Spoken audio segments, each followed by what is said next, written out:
Assalamualaikum warahmatullahi wabarakatuh. Waalaikumsalam warahmatullahi wabarakatuh. Sebelumnya kakak mau terima kasih sama adik-adik semua karena sudah mau menyempatkan waktunya untuk hadir di kegiatan kita pada hari ini. Oke, gimana kabarnya semua adik-adik? Alhamdulillah baik. Alhamdulillah baik. Sebelum kita mulai, sebaiknya kita berdoa terlebih dahulu ya. Kakak minta tolong salah satu dari adik yang laki-laki untuk memimpin doa. Ada yang mau? Saya Kak. Baiklah teman-teman, marilah kita berdoa menurut kepercayaan dan agama masing-masing. Berdoa, mulai. Doa. Amin amin ya rabbal alamin. Terima kasih kepada adik yang sudah memimpin doa tadi. Selanjutnya kita perkenalan dulu ya sebelum memulai kegiatan. Perkenalannya yaitu nama, prodi dan angkatan, kemudian asal kota kalian. Dimulai dari kakak dulu. Perkenalkan, nama kakak Nabila Zulfa, biasa dipanggil Nabila. Kakak dari prodi BK angkatan 2019, asal kota Palembang. Oke, boleh dimulai dari sebelah sini dulu. Baik Kak, perkenalkan nama saya Sinta, saya dari prodi ekonomi. Nah, saya angkatan 2020. Saya berasal dari kota Palembang. Baiklah teman-teman semua, perkenalkan nama saya Bima dari prodi pendidikan PPKN. Saya asal Indralaya. Ya, saya angkatan 2020. Oke, selanjutnya. Baiklah kakak dan teman-teman semuanya, perkenalkan nama saya Miranda. Saya dari prodi pendidikan bahasa Inggris angkatan 20 dan asal saya dari Lampung. Baik kakak-kakak dan teman-teman sekalian, perkenalkan nama saya Aden. Saya dari prodi bahasa Jepang angkatan 20. Saya dari Jakarta. Selamat pagi kalian teman-teman semua. Perkenalkan nama saya Putri, saya dari pendidikan fisika angkatan 2020. Saya asal Palembang. Oke, baiklah semuanya. Diharapkan semuanya sudah saling tahu ya nama satu sama lain, biar yang belum kenal dan yang sudah akrab semakin dekat. Sebelumnya adik-adik sini sudah tahu belum kita mau ngadain kegiatan apa? Belum ya. Oke, kalau itu kakak jelasin dulu ya. Di sini kita akan melaksanakan kegiatan konseling kelompok. Konseling kelompok yaitu salah satu layanan dari bimbingan dan konseling, di mana konseling kelompok itu bertujuan untuk mengataskan permasalahan yang sedang dialami oleh individu, namun dalam bentuk kelompok. Seperti yang sudah kakak jelaskan tadi, konseling kelompok itu bertujuan untuk mengentaskan permasalahan salah satu dari kalian nanti, namun kita akan mencari solusinya bersama-sama di dalam kelompok ini. Paham ya? Oke, di sini kakak akan menjelaskan juga kalau di dalam konseling kelompok ini kita memiliki asas kerahasiaan, yaitu apapun yang kita bicarakan di dalam konseling kelompok ini nanti jangan sampai diceritakan atau dipublikasikan ke luar anggota kelompok ini yang tidak bersangkutan. Paham ya? Kemudian berjalannya konseling kelompok ini nanti kita akan sesuai dengan asas-asas dan norma-norma yang berlaku di sekitar kita. Nanti kan kita adik-adik semua akan bercerita nih tentang masalah satu sama lain. Itu kakak harap kalian dengan sukarela ya bercerita tentang permasalahan yang sedang kalian alami. Kakak mau tanya nih, di sini kira-kira ada nggak yang datang ke sini dengan terpaksa? Tidak kan? Alhamdulillah kalau misalnya semuanya sukarela. Dan nanti kita semua sini akan membahas permasalahan kalian yang sedang kalian alami sekarang atau yang sedang urgent. Biar nanti kita carikan solusinya bersama-sama supaya bisa kita entaskan bersama. Paham ya? Oke, selanjutnya jika adik-adik semua ada yang ingin pergi ke WC atau ada yang ingin izin dulu, kakak berikan waktu selama 5 menit. Ada yang ingin izin? Tidak. Oke, kalau tidak ada kita langsung lanjut saja. Nah, untuk mengetes kalian teman satu sama lain, kakak akan tanya nih, kira-kira sudah pada akal belum namanya semua. Coba dari Sinta dulu, siapa nama yang itu? Miranda. Miranda. Benar. Kalau dari Bima, siapa nama ini? Miranda. Putri. Salah, namanya tadi Putri. Oh, Putri. Iya. Oke, kalau dari tadi, ini siapa namanya? Lupa. Lupa ya, siapa? Coba diingat lagi. Kalau itu ini siapa namanya? Sinta. Oh, Sinta. Oke, diharapkan dari sini sudah saling kenal semua ya. Nah, oke, karena kalian sudah kenal satu sama lain, di sini kakak mau merefresh lagi nih ingatan kalian tentang apa sih pengertian konseling kelompok tadi. Ada yang bisa nggak? Saya kak. Oke, boleh sekarang. Jadi yang seingat Miranda tadi, kalau konseling kelompok itu ada suatu kegiatan yang dimana di dalamnya itu ada pemimpin kelompok dan anggota kelompok. Jadi nanti di dalam konseling kelompok ini tiap-tiap anggota kelompok itu mengemukakan permasalahannya yang dituntaskan di dalam kelompok ini. Oke, bagus sekali. Benar yang apa yang kata tadi. Selanjutnya, tujuan dari konseling kelompok. Oke, sebenarnya tujuan Biar untuk mengentaskan masalah dari setiap anggota kelompok dan juga agar anggota kelompok itu bisa akrab. Oke, benar sekali ya. Jadi tujuan konseling kelompok itu untuk mengentaskan permasalahan individu yang ada di dalam kelompok ini. Nah, selanjutnya sebelum kita mulai kegiatan konseling kelompok ini, kita melakukan ikrar dulu ya. Oke. Coba ikuti kakak, badannya duduk secara tegak dan tangannya disilangkan di balik seperti ini. Ikutin apa yang kakak ucapkan ya. Iya Kak. Saya berjanji Saya berjanji tidak akan mempublikasikan dan menceritakan permasalahan saya dan teman-teman di luar anggota kelompok yang tidak bersangkutan. Oke, kita tadi sudah mengucapkan ikrar atau janji dari konseling kelompok. Nah, adik-adik semua sudah siap belum untuk lanjut ke tahap selanjutnya? Siap. Oke, tahap selanjutnya yaitu kita adik-adik semua maksud kakak, silahkan bercerita tentang masalahnya masing-masing, lalu nanti akan kita diskusikan masalah siapa yang akan kita bahas pada pertemuan kali ini. Boleh dimulai dari sini? Ya Bu, terima kasih atas kesempatannya. Kalau Sinta sendiri permasalahannya itu kurang tidur ya, karena banyak tugas ini mungkin semuanya itu. Tapi mengenai tugasnya tetap waktu ya. Selanjutnya, Kalau Bima Bu, permasalahannya itu Bima merasa teman-teman Bima yang pas masa kecil itu banyak yang hilang Bu. kalau kehilangan masa kecil ya. Tapi sekarang punya teman kan di sekolah. Tapi masih kadang rindu dengan teman-teman yang lama seperti itu. Oke, boleh lanjut ke Miranda. Baik Kakak, jadi permasalahan dialami oleh Miranda ini disibukkan oleh organisasi, terus juga belum tugas kuliah menumpuk. Nah, yang jadi permasalahan juga rumah Miranda ini kan cukup jauh Bu dari kampus, jadi kayak kurang bisa manajemen waktu itu Kak. Ya. Oke, jadi permasalahan saya mau jadi ketua BEM, tapi saya ragu sama kemampuan saya sendiri. Jadi masih ragu dan kemampuannya untuk menjadi ketua BEM, tapi sangat-sangat ingin menjadi ketua BEM. Ya. Oke, selanjutnya. Itu masalahnya itu saya suka telat, jadi karena telat itu kan kebagian departemennya itu sering yang di belakang juga, karena saya minus, jadi yang apa yang dijelaskan terus apa yang ditulis di belakang tulis itu saya nggak kelihatan, nggak ngerti Bu, jadi nilai saya banyak turun langsung ke ketinggalan ya.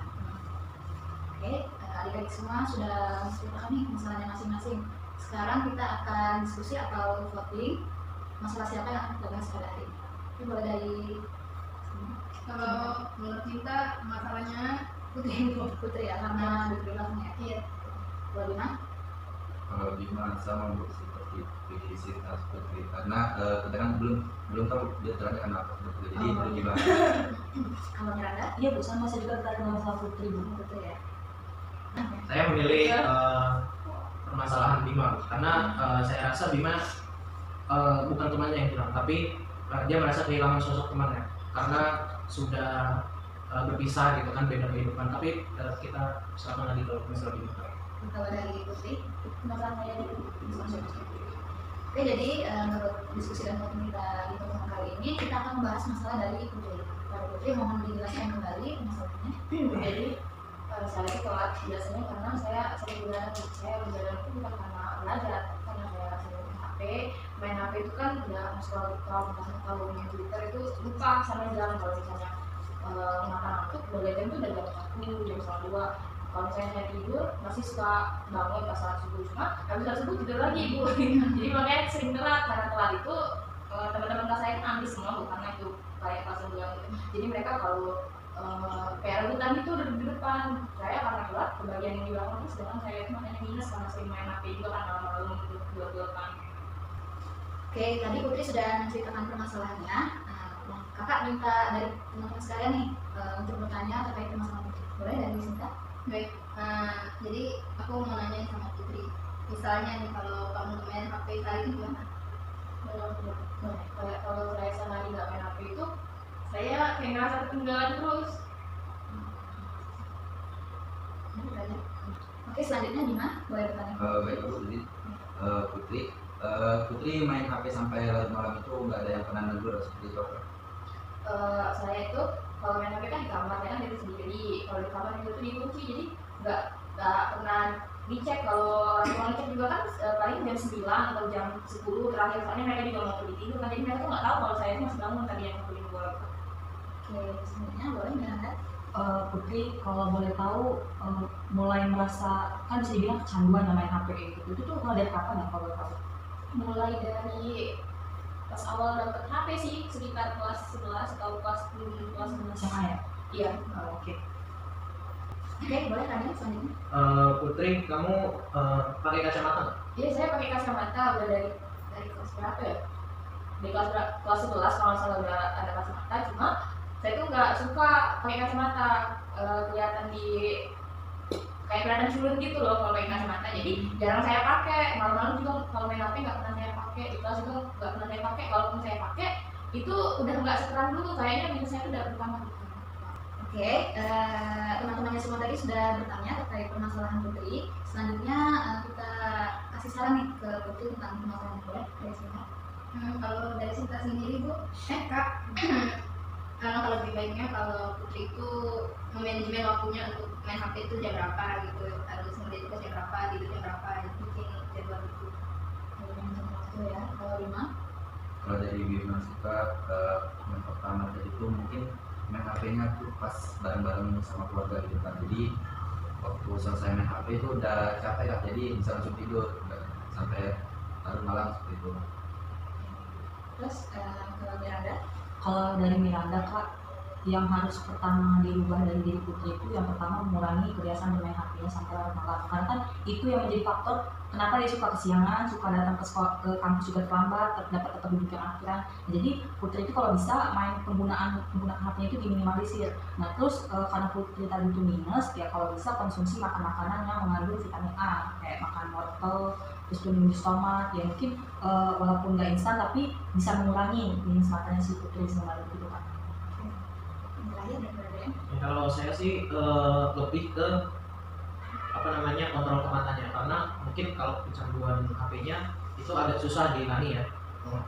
Jadi nggak langsung instan gitu. Tapi kalau untuk matanya kan bisa besoknya langsung beli kacamata atau kontrol gitu. Jadi saran dari Raden yang pertama itu kita bisa yang penting ngelihat dosen rangnya itu jelas dulu supaya pelajarannya masuk. Oke, saran dari teman-teman tadi udah bagus ya. Berarti dapat kakak simpulin hampir semuanya setuju ya kalau misalnya Putri harus mengurangi bermain HP di malam hari. Kalau misalnya sudah lelah, Putri harus segera tidur supaya besoknya nggak telat datang ke kampus. Ada juga saran dari Ninanda yaitu supaya Putri banyak makan atau minum yang bervitamin supaya mengurangi minus dari mata Putri. Kalau dari saran dari Raden itu kontrol, cek lagi kira-kira kalau misalnya sudah naik beli kacamata baru supaya apa yang dijelasin di dosen di depan itu bisa kelihatan sama Putri. Gimana Mbak Putri? Ibu mulai sekarang Putri akan mencoba untuk meminimalisir penggunaan handphone di malam hari dan memperbanyak kegiatan juga saat sore dan pagi dan siang hari supaya Putri itu bisa cepat capek gitu, jadi langsung tidur jam 10. Terus juga seperti yang dibilang Miranda tadi itu bener Bu, kayaknya Putri itu harus sering-sering makan dan minum yang bervitamin A supaya untuk meluruskan mata. Oke, tadi adik-adik semua sudah kasih saran yang terbaik ya untuk permasalahan yang Putri alami dan Putri juga sudah menerimanya. Dan untuk menutup kegiatan kita pada hari ini, kakak mau minta salah satu dari kalian menyimpulkan apa nih hasil dari konseling kelompok kita pada hari ini. Ada yang bisa? Saya Kak. Oke, silakan ya ada. Jadi kesimpulan pada hari ini yaitu menggunakan smartphone secara berlebihan itu tidak baik, karena mengapa demikian bisa menyebabkan berbagai dampak buruk yaitu bagi kesehatan terutama. Dan juga kita sebagai mahasiswa harus bisa memanajemen waktu dengan baik agar aktivitas kita menjadi efektif dan efisien. Oke, bagus sekali kesimpulan dari Miranda tadi. Nah, dapat disimpulkan jika bermain HP yang berlebihan itu tidak baik ya untuk diri sendiri. Itu bisa merusak kesehatan dan juga merusak manajemen waktu yang kita miliki. Jadi bukan untuk Putri saja, namun untuk adik-adik semua diharapkan untuk membatasi bermain HP sewajarnya saja.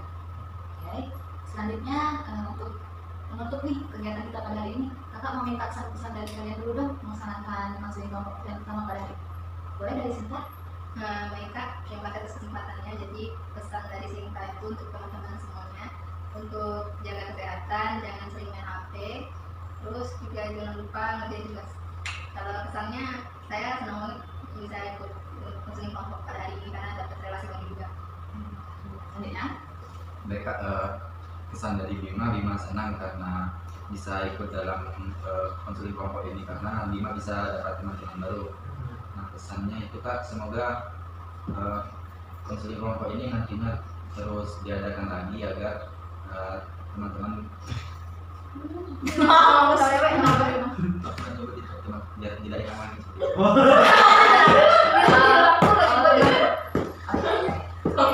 Seperti yang permasalahan Bima tadi ya. ya Kak. Oke, boleh lanjut. Apa udah selesai? Oh, Selesai. langsung kami ada.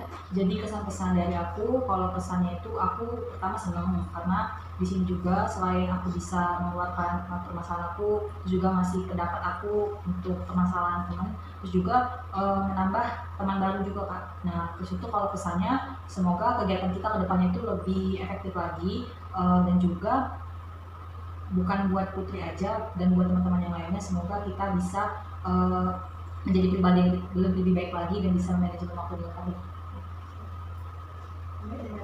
Oke, kalau pesan saya semoga kita bisa lebih baik lagi setelah dari sini, dan pesan saya semoga saya senang bisa ikut kegiatan ini karena saya merasa banyak teman-teman yang pelatihan. Kalau pesan saya di sini Kak, saya senang bisa dapat itu. Saya senang juga karena permasalahan yang saya hadapi ini bisa terselesaikan dengan pendapat dan saran teman-teman yang ada. Terus kalau pesannya semoga kita dapat melaksanakan kegiatan konseling kelompok ini lagi ke depannya terus semakin efektif. Oke, terima kasih atas kesan-kesannya. Kalau dari kakak sendiri, kesan kakak pada konseling kita pada hari ini, kakak senang dan berterima kasih kepada adik-adik semua karena sudah aktif ya dalam konseling kita pada hari ini, walaupun ini konseling yang pertama bagi kalian. Dan pesan dari kakak, semoga kalian tetap sehat selalu dan kuliahnya lancar. Kemudian kalau misalnya ada masalah yang ingin dibahas di luar konseling kelompok ini, boleh sekali menghubungi kakak ya. Oke, yang terakhir untuk evaluasi kita pada hari ini, kakak akan bagikan lembar evaluasi, harap diisi dengan sejujurnya dan nanti dikumpulkan ke kakak ya. Baiklah. Ini boleh disebutkan.